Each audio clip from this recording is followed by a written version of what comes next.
clean as we go. Somebody needs a stir over here. Okay, that might be a little too high. We'll turn that down a little bit. It's starting to smell good in here. It's too bad they don't have smell-o-vision yet.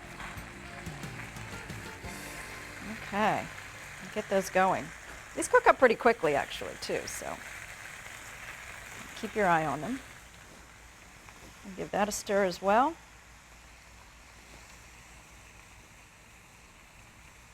Looks like they need a little bit more olive oil. Just put a little bit more in there. Okay, let's season these up a bit.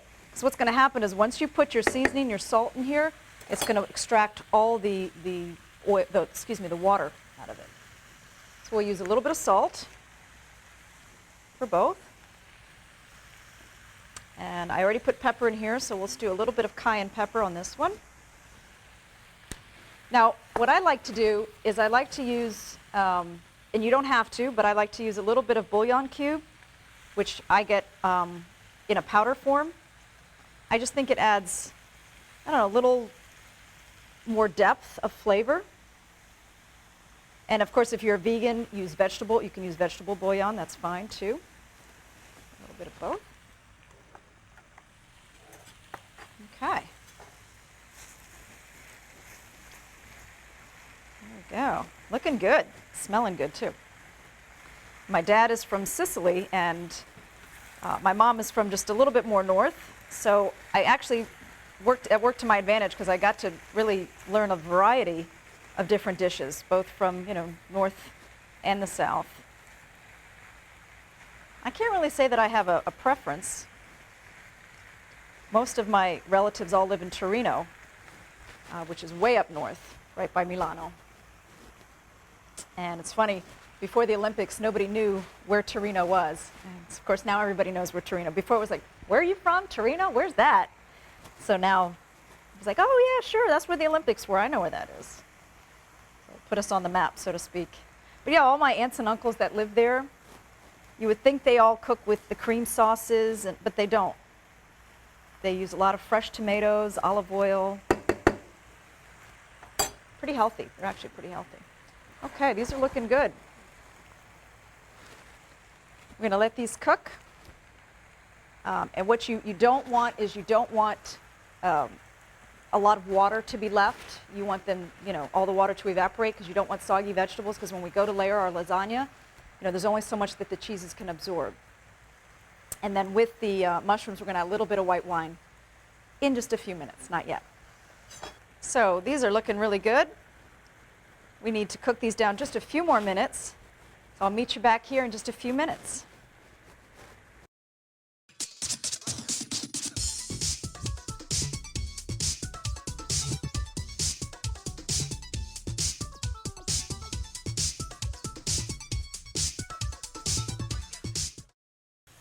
Welcome back. These veggies are looking really good, cooked, and we're ready to add our finishing touches to the mushrooms, which is, I told you, the white wine. I have here a nice white. This is an Antinori. You can use a Pinot, anything that you would drink. Of course, you want this to evaporate. It's funny, a lot of people, they say, oh, I'll just save this wine for cooking, and they keep it in their fridge for a long time. Don't do that, because it's going to mess up your dishes. If it's not good enough to drink, it's not good enough to cook with. So use that as your rule. We'll save that for later, the rest of that wine. This evaporated actually pretty quickly. So we are done with the veggies, and we can start our bechamel sauce. So let's turn these off.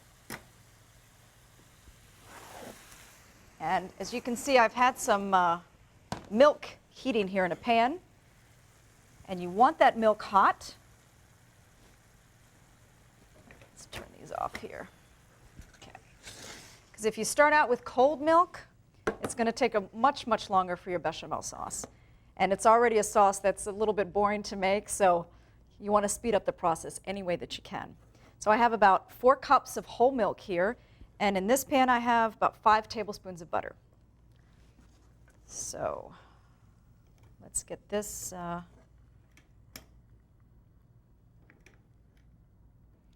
you want to make sure this is on a low flame. And we have about a half a cup of flour here. We're going to start out by making our, it's going to look like a roux, actually. Oops, sorry, Spatman. Knocked you over there. Okay. So we're going to put the flour in here. And you're going to stir, stir, stir. Now this is not the kind of thing that you can walk away from when you're making a bechamel sauce. Kind of like, well, I was going to say if you're making a risotto, but risottos are a little more forgiving. You can walk away from that for a few minutes. This one you cannot walk away from. So, and what I'm doing basically is just getting that flour taste, trying to cook that floury taste out. You don't want this to get brown. So this is something, again, like I said, you're just going to stir, stir, stir, and then we're going to gradually add the milk. This would be a really good time to get, like, kids, get hubby off the couch, get the kids in here. Just say, okay, honey, it's time for you to stir. And that way you can walk away and do other things. You know, they should get involved. Have them, you know, have your kids come in and help you. Get them away from that computer. Okay, now we're going to add a little bit at a time.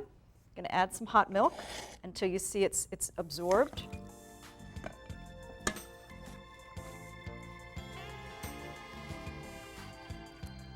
Oops, I'm making a mess here.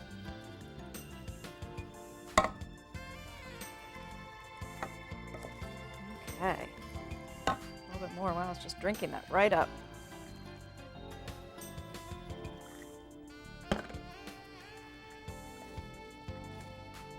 And this is, like I said, this is going to take a little bit of time. This lasagna actually does, it is a little time consuming, but well worth it in the end. Once you get all this done, and actually what I do is sometimes I make my veggies the night before. That way the day of, all you have to do is make your bechamel sauce, and everything else goes pretty quickly after that. The assembly goes by pretty quickly once you have everything done. A little bit more milk.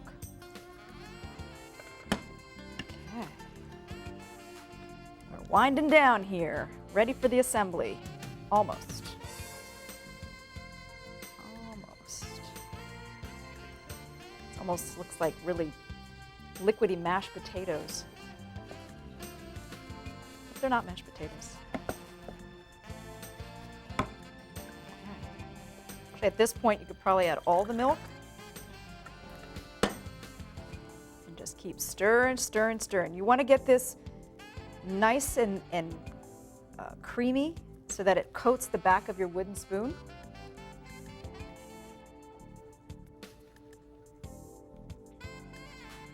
Okay, stir, stir, stir. I'm still stirring. I'm still stirring. Tell you what, I'll meet you back here in just a few minutes. And when we come back, I'll show you how to assemble this whole thing.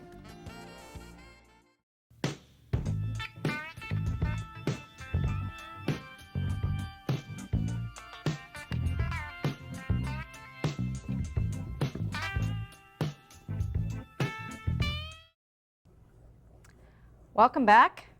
Our bechamel sauce is nice and thick and creamy. And if you have some lumps in there, don't worry. I'll show you a trick to get all the lumps out. Mom taught me. Okay, we're ready for our assembly. Little strainer, nice fine mesh strainer. So when you put your bechamel sauce through there, if there's any lumps, you can just kind of wiggle them all out. Perfect. Okay, let's talk about the pasta for a minute. This is fresh pasta, and I love using this pasta because you don't have to pre-boil it, and they sell them at the stores. Sometimes you can buy them in full sheets.